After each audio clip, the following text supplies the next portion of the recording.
नाम नेहा है। उम्र 29 की हो गई, पर लोग कहते हैं कि अभी भी 24 से 25 लगती हूँ। काले घने बाल कमर तक, आंखें बड़ी बड़ी, होंठ गुलाबी से और फिगर, अरे छोड़ो, खुद ही समझ जाओ। जब मैं वाइट कोट पहनकर क्लिनिक में घुसती हूँ तो मरीजों की आंखें मेरे चेहरे से नीचे खिसक जाती हैं। मैं डॉक्टर हूँ, गांव के पास वाले छोटे से टाउन में। मेरी आवाज़ थोड़ी भारी है। बोलते वक्त हल्का सा हंसती हूँ तो लोग कहते हैं, दीदी तुम्हारी हंसी में कुछ और ही मिठास है। बस यही मिठास मेरी कहानी का पहला चम्मच है। चखोगे तो मीठा लगेगा, निगलोगे तो गले में अटकेगा। आज सुबह की बात है। मैं क्लिनिक खोलकर अंदर बैठी थी। बाहर धूप चुभ रही थी, पर अंदर पंखा धीरे धीरे घूम रहा था। तभी दरवाज़ा खुला और वो आया। नाम था अर्जुन। उम्र 32 के करीब, कंधे चौड़े, मुंह पर हल्की दाढ़ी और आंखें ऐसी जो देखते ही लगता है कुछ छुपा रखा है। उसने कहा, डॉक्टर साहिबा, मेरी कमर में अजीब सी चुभन है, रात भर सोया नहीं। मैंने मुस्कुराकर कहा, बैठो अर्जुन, पहले तो कपड़े ऊपर करो, देखूं कहाँ दिक्कत है। मैंने दस्ताने पहने, उसकी कमीज़ ऊपर की। उसकी पीठ पर पसीना चमक रहा था। मैंने उंगलियां फिराईं, धीरे धीरे, नरमी से। वो सांस रोककर बैठा था। मैंने पूछा, यहाँ दबाऊं तो? वो बोला, हाँ दीदी। आह, बिल्कुल वहीं। मैंने हल्के से दबाया। वो कराहा।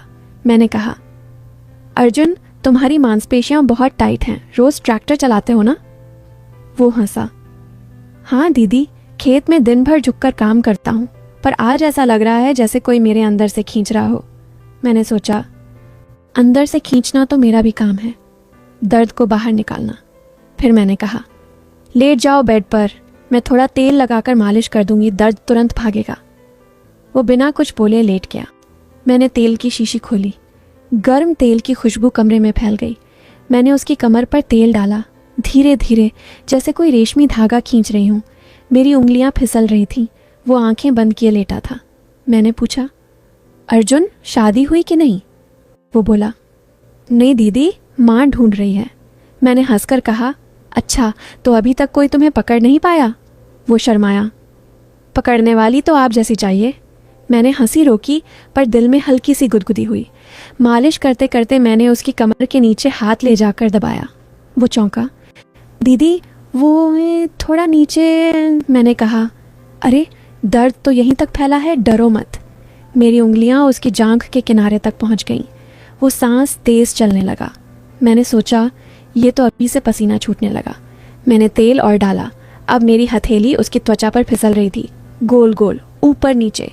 वो बोला, दीदी, आपका हाथ जादू करता है। मैंने कहा, जादू तो अभी बाकी है अर्जुन। फिर मैंने उससे कहा, अब पलटो। वो हिचका। मैंने फिर कहा, पलटो ना, पीठ के साथ पेट भी देखना पड़ेगा। वो धीरे से पलटा। उसकी आंखें मेरी आंखों में थीं। मैंने तेल उसके पेट पर डाला। मेरी उंगलियां नाभि के चारों तरफ घूमने लगीं। वो बोला, दीदी, ये तो बहुत गुदगुदा रहा है। मैंने हंसकर कहा, गुदगुदी नहीं, दर्द को भगाना है। मेरे हाथ नीचे सरक रहे थे, बिल्कुल किनारे पर। वो सांस रोककर देख रहा था। मैंने कहा, अर्जुन, तुम्हारी नसें बहुत उलझी हुई हैं, इन्हें सुलझाना पड़ेगा। वो बोला, सुलझाओ दीदी, पूरा सुलझा दो। अब कमरे में सिर्फ पंखे की आवाज़ और हमारी सांसें थीं। मैंने उसकी पैंट की बेल्ट पर उंगली रखी, बस छुआ। वो चौंका। मैंने कहा, अरे बेल्ट ढीली करो, नाड़ा दब रहा होगा। वो खुद ही ढीला करने लगा। मैंने तेल और डाला। मेरी उंगलियां अब उसकी जांघों के अंदरूनी हिस्से पर थीं। वो कराह रहा था, धीरे धीरे। मैंने पूछा, अर्जुन, अब बताओ दर्द कहाँ है? वो बोला, दीदी, अब दर्द कहीं और हो गया है। मैंने हंसकर कहा, कहीं और? दिखाओ ज़रा। वो शर्माया। मैंने कहा, डरो मत, मैं डॉक्टर हूँ, सब देखती हूँ। उसने धीरे से अपनी पैंट थोड़ा नीचे किया। मैंने देखा, उसकी अंडरवियर पर तेल का धब्बा। मैंने हंसकर कहा, अरे तेल यहाँ तक पहुँच गया? वो बोला, दीदी आपका हाथ। मैंने कहा, हाथ तो अभी रुका नहीं है। मैंने उंगलियां फिराईं, बिल्कुल किनारे पर अंदर नहीं गईं। वो सांस तेज चलाने लगा। मैंने कहा, अर्जुन, तुम्हारी नसें बहुत गर्म हैं, इन्हें ठंडा करना पड़ेगा। फिर मैंने फ्रिज से आइस पैक निकाला। ठंडा पैक उसकी जांघ पर रखा। वो सिहर गया। मैंने कहा। अब गर्मी ठंडक दोनों लगाऊंगी। मैंने एक हाथ से आइस पैक दबाया, दूसरे हाथ से गर्म तेल। वो बीच में फंसा था, गर्मी और ठंडक के बीच। वो बोला, दीदी ये क्या कर रही हो? मैंने कहा, इलाज, बस इलाज। पर मेरी आंखें शरारत कर रही थीं। अब मैंने उससे कहा, अर्जुन एक एक्सरसाइज करनी होगी, उठो। वो उठा। मैंने कहा, मेरे सामने खड़े हो जाओ, पैर फैलाओ। वो खड़ा हुआ। मैं उसके सामने घुटनों पर बैठ गई, मेरी आंखें उसके पेट के बिल्कुल सामने। मैंने कहा, अब मैं तुम्हारी कमर पकड़ूंगी, तुम झुकना। मैंने उसकी कमर पकड़ी दोनों हाथों से। मेरी उंगलियां उसकी त्वचा में धंस गईं। वो झुका। उसका चेहरा मेरे चेहरे के पास आया। मैंने उसकी सांस अपनी गाल पर महसूस की। मैंने कहा, अब सीधे हो जाओ। वो सीधा हुआ। फिर मैंने कहा, अब मेरी कमर पकड़ो। वो हिचका। मैंने कहा, पकड़ो ना, मैं भी तो झुकूंगी। उसने मेरी कमर पकड़ी। उसके हाथ गर्म थे। मैं झुकी। मेरा कोट ऊपर उठ गया। मेरी कमीज का किनारा दिखने लगा। वो देखता रहा। मैंने कहा, अर्जुन तुम्हारा हाथ कांप क्यों रहा है? वो बोला, दीदी आप बहुत सुंदर हो। मैंने हंसकर कहा, सुंदरता तो इलाज में मदद करती है। फिर मैंने उससे कहा, अब मेरे कंधे पर हाथ रखो, मैं तुम्हें स्ट्रेच करवाऊंगी। उसने रखा। मैंने उसका हाथ दबाया धीरे से। वो मेरे कंधे से नीचे सरकने लगा। मैंने कहा, रुको, यहीं रुकना है। पर उसका हाथ रुका नहीं। मैंने चौंक कर देखा। वो शर्मा गया। मैंने कहा, अर्जुन गलत जगह दबा दी। वो बोला, सॉरी दीदी। मैंने मुस्कुराकर कहा, कोई बात नहीं, कभी कभी नसें उलझ जाती हैं। फिर मैंने उसे बिठाया। मैं उसके बगल में बैठ गई, बिल्कुल पास। मेरी जांघ उसकी जांघ से सट गई। मैंने दवाइयाँ लिखी, पर लिखते वक्त मेरा हाथ उसके हाथ से टकराता रहा।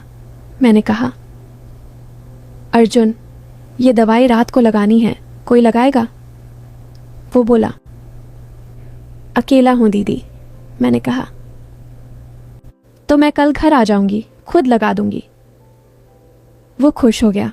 मैंने कहा, पर एक शर्त है, मम्मी को बोल देना कि डॉक्टर आ रही है, वरना गांव वाले क्या कहेंगे। वो हंसा। कह दूंगा। टाइम को मैं उसके घर गई। उसकी माँ ने दरवाज़ा खोला। बोली, बेटी तू तो फरिश्ता है। मैं अंदर गई। अर्जुन कमरे में था। माँ चाय बनाने चली गई। मैंने दरवाज़ा बंद किया। अर्जुन बिस्तर पर लेटा था। मैंने कहा, कपड़े उतारो। वो उतारने लगा। मैंने तेल गर्म किया। अब की बार मैंने अपना कोट उतार दिया, सिर्फ टॉप एंड स्कर्ट। मैं उसके ऊपर झुकी। मेरे बाल उसके चेहरे पर गिर रहे थे। मैंने तेल डाला। मेरी उंगलियां फिर से नाचने लगीं। वो बोला, दीदी आज दर्द कम है। मैंने कहा, फिर भी ये पूरा कोर्स करना है। मैंने उसके सीने पर तेल डाला। मेरी उंगलियां उसकी छाती के बालों में उलझ गईं। वो सांस तेज चलाने लगा। मैंने कहा, अर्जुन तुम्हारी धड़कन बहुत तेज है। वो बोला, दीदी तुम पास हो ना? मैंने हंसकर कहा, पास तो और आऊंगी। मैं उसके ऊपर अड़ झुकी। मेरी छाती उसके सीने से छूने ही वाली थी। तभी दरवाज़ा खटका। माँ चाय लेकर आ गई। मैं तुरंत हटी। माँ बोली, बेटा चाय पी लो। हम तीनों बैठकर चाय पीने लगे। माँ ने पूछा, नेहा बेटी तू शादी क्यों नहीं करती? मैंने कहा, माँ जी ये सही लड़का नहीं मिला। अर्जुन चुपके से मुस्कुराया। रात को मैं घर लौटी। सोते वक्त सोचा ये अर्जुन कुछ अलग है। उसकी आंखों में कुछ था जो मुझे खींच रहा था। पर मैं डॉक्टर हूँ, पेशेंट है वो। फिर भी दिल में हल्की सी हलचल थी। अगले कुछ दिन हम रोज़ मिलते रहे, कभी क्लिनिक में, कभी उसके घर। हर बार मालिश, हर बार थोड़ा और पास। एक दिन मैंने कहा, अर्जुन अब तुम मुझे मालिश करना सीखो। वो हंसा। मैं लेट गई। उसने मेरी कमर पर हाथ रखा। उसके हाथ कांप रहे थे। मैंने कहा, डरो मत, दबाओ। वो दबाने लगा। मेरी सांसें तेज़ हो गईं। मैंने आंखें बंद कर लीं। उसका हाथ नीचे सरकने लगा। मैंने कहा, अर्जुन बस। वो रुक गया। मैंने पलट कर उसका हाथ पकड़ा। बोली, तुम समझते हो ना? वो बोला, समझता हूँ दीदी, पर दिल नहीं मानता। फिर एक दिन बारिश नहीं आई, बिजली नहीं गई, पर कुछ और हुआ। मैं क्लिनिक में अकेली थी। अर्जुन आया, बोला, दीदी आज दर्द फिर शुरू हो गया। मैंने कहा, आज कुछ नया ट्राई करेंगे। मैंने एक मशीन निकाली, इलेक्ट्रिक स्टिमुलेटर, छोटे छोटे पैड्स। मैंने उसके सीने पर लगाए। करंट की हल्की सी झंझनाहट, वो सिहर गया। मैंने कहा, अब तुम मेरे पर लगाओ। मैंने अपना टॉप ऊपर किया, उसने पैड्स मेरी कमर पर लगाए। मैंने मशीन ऑन की, हल्का सा झटका, मैं चीखी, आह अर्जुन। वो डर गया। मैं हंस पड़ी, मजाक कर रही हूँ, अच्छा लग रहा है। फिर हम दोनों हंसने लगे। मैंने मशीन बंद की। हम आमने सामने थे, मेरी आंखें उसकी आंखों में। मैंने धीरे से कहा, अर्जुन तुम मेरे लिए क्या हो? वो बोला, दीदी तुम मेरी सब कुछ। मैंने उसका हाथ पकड़ा। हम करीब आए, हमारे होंठ बस 1 इंच दूर। तभी मेरी जेब में फ़ोन बजा। हॉस्पिटल से इमरजेंसी कॉल। मैं हटी, बोली, चलो बाद में। उसके बाद हम दोनों समझ गए हमारे बीच कुछ है, पर अभी वक्त नहीं। मैंने उसे दवाइयाँ दी, वो ठीक हो गया। पर अब वो मेरा दोस्त बन गया। कभी कभी आता, चाय पीता, बातें करता। गांव वालों को लगता डॉक्टर साहिबा का ख़ास मरीज़ है। एक दिन उसने कहा, दीदी मैं शादी करना चाहता हूँ। मैंने पूछा, किससे? वो शर्माया। तुम जानती हो? मैंने हंसकर कहा, तो माँ से बोलो। उसने माँ से बोला। माँ मेरे घर आई, मेरी माँ से बात की, फिर सगाई हुई, शादी की तारीख पक्की हुई। शादी वाले दिन मैं दुल्हन बनी, वो दूल्हा। मंडप में जब मैं उसके पास बैठी, उसने कान में कहा, दीदी आज दर्द बिल्कुल नहीं है रही है। मैंने हंसकर कहा, अब तो ज़िंदगी भर मालिश करूँगी। सब भूल जाओ, शादी, फेरे, जोड़ा, हंसी, सब डस्टबिन। अब सिर्फ 30 सेकंड का ट्विस्ट। तुम्हारी सांस रोक लो। मंडप। मैंने अर्जुन के कान में फुसफुसाया, आज दर्द नहीं है ना? वो मुस्कुराया। फिर उसने मेरे कान में कहा, दीदी दर्द तो तुम हो। मैं हंस पड़ी। तभी उसने मेरे हाथ में कुछ ठूंसा, एक पेन ड्राइव। बोला, घर जाकर देखना, शादी खत्म, रात, हनीमून सूट। मैंने लैपटॉप खोला, पेन ड्राइव अंदर, एक folder, Neha real MP4 play किया। स्क्रीन पर मैं, हाँ मैं ही, पर 6 महीने पहले की, क्लिनिक के बेसमेंट में, मेज़ पर लेटी, मुंह पर मास्क, और सामने खड़ा अर्जुन, पर अर्जुन नहीं, उसके हाथ में सिरिंज। वीडियो में आवाज़ आई मेरी ही। ऑपरेशन शुरू। Subject Neha Sharma. Procedure memory transfer. Donor Arjun. Receiver clone body. उद्देश्य नेहा को मारकर उसकी जगह लेना। मैं चीखी, क्योंकि वीडियो में मैं पुरानी नेहा मर गई और नई नेहा। मैं उठी, अर्जुन की आंखें मेरी आंखों में। वीडियो ख़त्म। आखिरी लाइन, अब तुम नेहा हो, मैं अर्जुन हूँ, पर असली अर्जुन तुम्हारे अंदर है। हर रात जब तुम सोती हो, वो जगता है और कहता है, दीदी अब मेरी बारी। मैंने अपना पेट छुआ, अंदर कुछ हिला। मिरर में देखा, मेरी आंखें अर्जुन की। दरवाज़ा खुला, अर्जुन अंदर आया। बोला, सो गई थी दीदी? मैंने मुस्कुराकर कहा, नहीं, अब जाग गई।